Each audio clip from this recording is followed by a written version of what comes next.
Syracuse. Well, what's different about Tommy DeVito than Eric Dungy? What's different? Just his probably level of playing experience. Got a big arm. He's athletic, very mobile. Stands tall in the pocket, can throw on the run. There's probably more similarities than there are differences. He's been in the system, so it's not like they just signed him. So he's had experience. I think he's had over a year ago had over 100 attempts throwing the ball. Played extensively at North Carolina, Florida State, coached Notre Dame.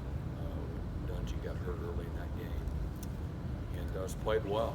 And they lost against Maryland, but he played well and threw for over 300 yards and threw some terrific balls. They still got really good skill at both receiver and back and tight end. So, I see more similarities than I do differences. He's probably more calm and, if poised is the right word, but as we know, Dungy, he's like Coach Venables playing quarterback.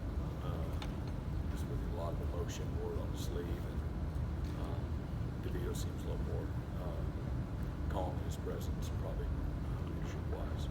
The tempo with which they play, how much of a challenge will that be, especially for your younger players up front? Yeah, we've got to do a good job of getting our calls and getting our hands in the dirt so we can play with, again, fundamentals and technique and being assignment sound. So that's always really, really important. Dino's offense truly goes sideline to sideline, even when they line up. Yeah, they make you defend every patch of grass, and they do a great job with their scheme and their run and pass game and their RPOs and then all the exotics and trickery, if you will, that comes off of it. If they've got an arc pass, they've got an arc and go. If they've got a jet pass or jet, they've got a jet pass. If they've got they got the throwbacks, they got the double pass, they'll throw it back to the quarterback. They do a lot that really forces you to play with a lot of discipline. Very option-like in some of the discipline that it takes and the philosophy that it takes. Have they run as much tempo the first two games as typical? Some. They've run plenty. They do it when they feel like they need to. What do you remember? Oh, sorry. Yeah, no, they do it when I think they feel like they need to. That isn't something that they've forgotten how to do, I can promise you. What do you remember about going up there 2 years ago and then late in the game, your defense wasn't able to get off the field and they were around the clock? What do you remember about that environment in that game? Again, they were all charged up. Played with a lot of aggression and very physical. Lined up and beat us, so it wasn't anything that was a fluke. They just outperformed us, outcompeted us, outcoached us, all of those things. Overall, how pleased be with the defensive effort against Texas? It's good. Again, the most pleasing thing through 2 games is just the effort that we're playing with, and cover up for a lot of mistakes and a lot of inexperience if you just play with effort. And really good leadership, great accountability, improving with fundamentals and technique. I thought our corners covered really well. There's a lot of guys that played well, but I was really pleased with DK and AJ, and Mario got in as well and played well. And but the effort as much as anything. I thought we played with a good physical toughness to us, and flew with the ball. And we were striking and did a good job covering and tackling overall. Was the biggest challenge this week sort of being able to handle the success and just basically dominating you? Yeah, I mean, I don't know if that's the challenge.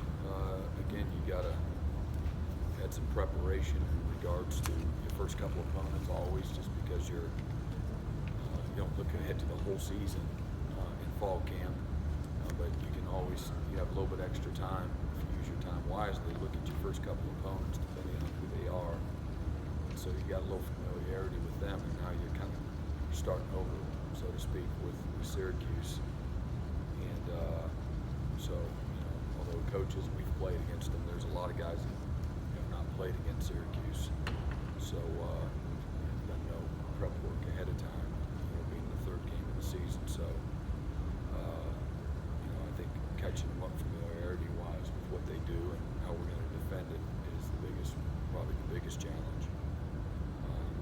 Anytime you have some success, especially if you're dealing with young players, keeping the right mindset and handling that. I think, again, as we've said, handling adversity is a lot easier than handling success. And just having the right mindset, the hunger, the toughness, again, really knowing your opponent. And to me, right now against Syracuse, again, as we said after the game, if there's something very tough, they'll respond. And wounded dog is the most dangerous dog to me. And they'll come in with a great deal of desperation, toughness, the right kind of mindset. Coming off their last game. What can you tell us about Vito and what he's different than Eric? No, it's like I was saying. There's more similarities, a lot more similarities than there are differences. The biggest difference is that you don't see him being quite as outwardly emotional. But he's tough and competitive, like Dungy. He's got a big arm and throws the ball. Got a big arm, throws the ball on time, and gets the ball out there on their RPOs. Has a really nice deep ball. Throws with great accuracy on the deep ball. Get through for 330 yards in their last game. And he's mobile, can run around too. So I see more similarities. And he's got experience, not quite the depth of experience that two had, but he played extensively again in North Carolina,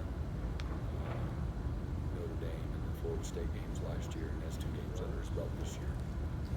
Kendrick got some more opportunities in coming on Saturday. What are his best qualities as you guys want to do? Again, his toughness. He's competitive. He's got great instincts, terrific ball skills. He's long. He's got good size and strength to him. He's a good tackler. He handles everything the same, just from a mindset standpoint. Doesn't get too high or too low. And but he loves the challenge. Has he lived up to the expectation you have? Sure, for him and through 2 again, games? no doubt. And I expect him to just become more knowledgeable and experienced. And with that will come a little more savviness and things of that nature. But he's not a polished product by any stretch. But he's doing a nice job. He's really worked hard and he's invested in the meetings and on the practice field at trying to get the position down. Coach Sweeney said the fact that Xavier Kelly didn't play on Saturday was more of a function of the defensive scheme you're using. Do you anticipate he'll play more on Saturday? Yeah, sure. Where do you think he is right now, just as a player? I mean, how do you grade? Since our last game. How do you grade in the opener? He had that fumble. He did good. Yeah, he did real well. He got in there and played meaningful snaps. He's done a good job. He's gotten better. He's really he's worked hard, and that's why he played a lot in that first game. Anybody else? All right. Thank you, Coach. Coach. Thank you, Coach.